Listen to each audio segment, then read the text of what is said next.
Welcome to the Australian Hiker Podcast, Australia's longest running hiking podcast, downloaded over 1.2 million times worldwide and providing you with an Australian perspective on all things hiking.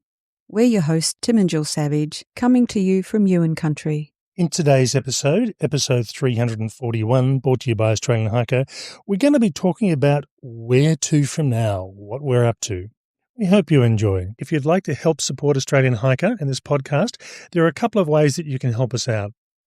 Firstly, by subscribing on your podcast host of choice so that each episode is available as soon as it's published. And if you have the opportunity, leave us a 5-star review.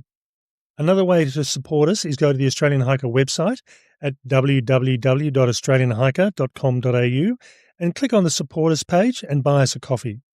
You can do a one-off donation or become a monthly supporter. All donations are greatly appreciated and help us to continue producing this podcast and blog. Now let's get on to today's episode.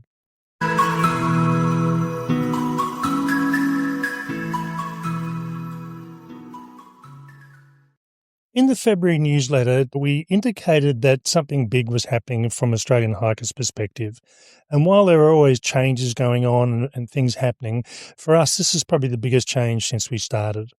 I'll lead up to it in what we're actually going to be going through and doing, but just to give you an indication, since 2016, I, as the main driver of Australian Hiker, have spent an average of around 20 hours a week working on this blog. And this is including, in addition to support from Jill, writing articles, releasing podcasts, and undertaking walks. And we now have over 1,400 posts across the entire website, and this is a figure that keeps on growing.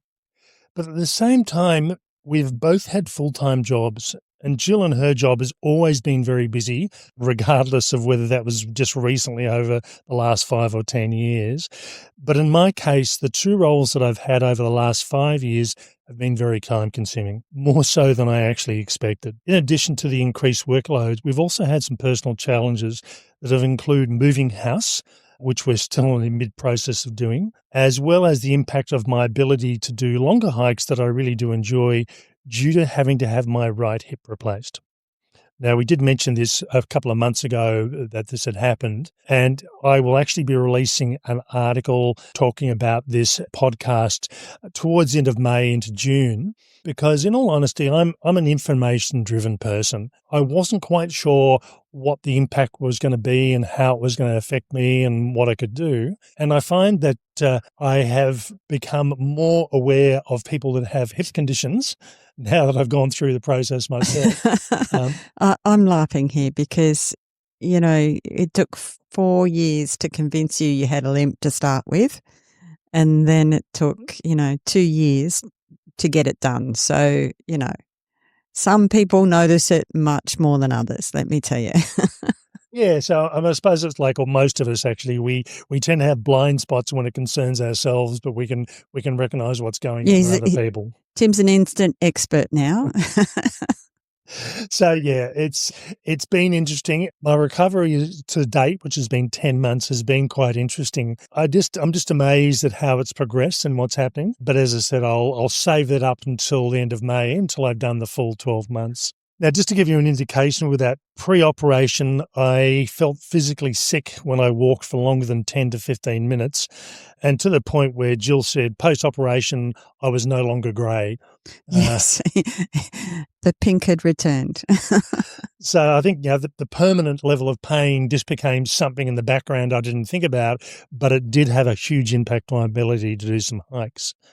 And I think that's been the main thing, certainly over the last 12 to 18 months. There's so much that I, in particular, have wanted to do with Australian Hiker, but due to the excessive workload, due to the physical issues with the hip, due to moving house, has just put a bit of a... It's kind of like life has just interrupted everything. I suppose the best way to put this is life has gotten in the way of living, which is something that happens to us all the time. So where to from here? As of Monday, the 2nd of March, I have moved to working on Australian Hiker full-time. And before anyone asks, no, I haven't retired, but instead of doing another job and doing Australian Hiker, I'll now be doing Australian Hiker full-time. And I do see this as something I really enjoy, but it is also my job as well, and I'll treat it as such. So instead of averaging 20 hours a week on the blog, I'll now be doing 40 hours plus per week, which will include undertaking multiple long-distance hikes each year.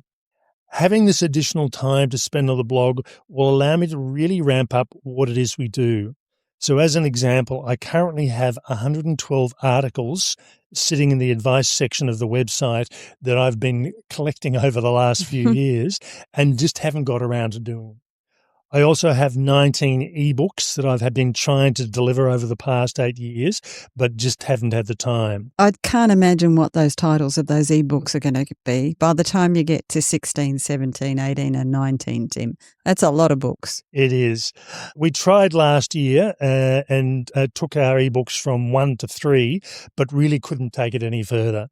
That's a big increase, though. Yeah, it's a 300% increase. I suppose I'll be realistic.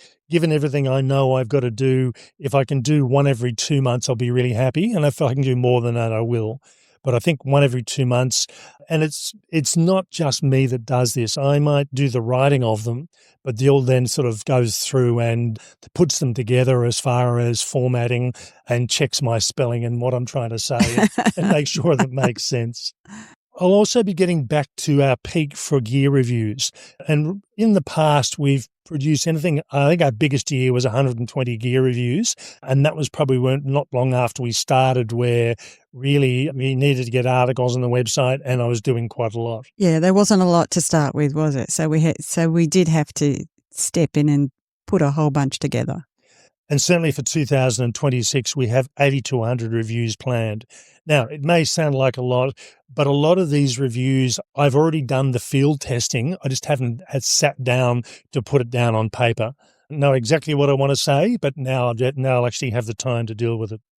Walk-wise, we did announce towards the end of last year what we'd planned on doing. And at that stage, we were looking at doing the Grampians Peak Trail and the Hyson Trail. And the intent of the Grampians Peak Trail was as a test walk, roughly around about 150 kilometres. What we've instead decided to do is the Great Southwest Walk in Western Victoria. And this is a loop walk, which is 262 kilometres. And Jill said she's actually interested in doing that as well. So that's probably another reason for doing this walk. And even though that's another 100-odd kilometres more than the Grampians Peak Trail, environmentally wise, gradient changes, difficulty, I think the Grampians Peak Trail is probably a more complex walk. And if you look at where the campsites are and the recommended time doing it, there's not too much difference. I think the Grampians Peak Trail is around about 12 to 13 days. The Great Southwest Walk, we'll be going through and doing that in 13 days of walking and a rest day. So I just wanted to pick something where I wasn't going up huge gradients and having complex scrambling, even if it's just, albeit in short areas. I wanted something that was, I won't say it's flat, but it's relatively flat compared to what the Grampians may have impacted on me. Yeah, so it sounds a big difference, but I think this one is probably going to be a good one to get into the multi-week hiking for you. Now, we plan on starting this walk towards the end of April. We don't have an exact date yet. I've got to sit down over the next couple of days and go through and book campsites, and that's really going to be the impact on when it starts, because this isn't a trail where you can just camp wherever you like. There are designated campsites. Yeah, just saying I've already applied for my leave, Tim, so, you need to get onto it. Yeah, no, we'll certainly make it happen. And as I said, this is a test walk. So it's as funny as it sounds, 262 kilometres is a test walk, but it's a test walk in relation to later on this year, I, as a solo hiker, want to do the Hyson Trail in South Australia, 1,200 kilometres. Now, I had planned on doing this in 2021, and it was COVID that really knocked that one on the head. But at that stage, I had planned, based on what I'd done on the Bibbulmun track, of doing that walk in 42 days. This year, I'll probably end up planning on doing it in 50 to 56 days. Given that I don't have to physically be back at my previous work by a certain time, it means that if I take extra days, it's not going to be a problem as such. So if I need to take an extra 2 or 3 or 4 days, the time is there for me to go through and do this. The other thing walk-wise that I certainly plan on doing over the next couple of years is trying to do a lot more interstate trails. And I know I've looked at long-distance trails that I'm planning on walking in the next 3 years. South Australia seems to be big in the list here, but we'll also be doing a couple of international walks as well, which have been on the bucket list for a few years. In addition, I want to spend time in each state as best as possible doing short walks. So traveling to Victoria as an example and spending a week just doing 2, 3, 4, 5, 6 kilometre walks in popular hiking areas just to build up the level of walks in those states. Because certainly while I have walks in every state and territory in Australia, it might only be 1 or 2 as an example. So to be able to go down to Victoria and over a 7-day period do 6, 7, 8, 9 walks and then maybe shift to New South Wales the following year, then Queensland the following year, and build up those walks. We now have the time, or at least I now have the time to be able to do that. I was going to say, yeah, okay. One of us has still got a job. Well, hang on a sec now. Okay, yes, this is your job, but one of us has got a traditional job. Let me just say. The other thing is that we currently have 1,400 posts on our website, as mentioned, and in not all cases, but in a lot of cases, they need updating. So when we first started out, my intent was to update gear reviews every 12 months, and that would allow for product going off the market, for price changes, and it worked reasonably well at that stage. Post-COVID, I found the prices are changing very rapidly. So if I leave them for 12 months now, I was be in a situation where I got to about two-thirds of the way last year where I had a lot of stuff that had either gone off the market or the prices hadn't just gone up $2 or $3, they'd gone up 15, 20%. And it's really hard to sort of do a review and find out the pricing is really wrong rather than just being a few dollars off. So the gear reviews, the advice articles, everything that's posted on the website will get updated at least on an annual basis. And again, the gear reviews will end up being 6 months at the latest. And I've pretty much got that up to speed now. There's only a few gear reviews, and these are Tim's multi-day gear list and Jill's multi-day gear list, which are in the process of updating, that are older than 6 months, but we will go through and do those in the coming month or two. The other aspect that I'll also be doing is looking at every aspect of what we do and how we do it. So the newsletter is probably just one example. I've made some changes that might appear cosmetic, but just putting a bit more structure into the actual newsletter itself. So having headings like hiking health, hiking technology, adventures, it's things like that will have an overarching heading and an article sitting underneath that. And certainly I won't be publishing every one of those things every month because the newsletter will end up being quite large. And in fact, for those of you that get the newsletter that was released at the time this podcast came out, it's a very large newsletter only because I'm talking about what I'm doing in relation to the coming months. So try and keep the newsletter at a reasonable size and make it timely if something's come up on the news, like a couple of things have. But certainly I'll be fiddling with the newsletter format, making changes, and it'll probably take me a couple of months to settle on the final format for that. Okay, so here's the rub. If there is something you would like to see us change, review, walk, send us an email by either going to the newsletter and clicking on the button of the written version of this podcast, or go through to our website, and our email address is on that, and send us some information on things that you might like to see. We will do our best to go through and do what we can. It may not happen quickly, given the sheer amount of work that I know needs to be done and I want to go through and do. Things may not change as quickly as you would necessarily like, but certainly we will do the best we can.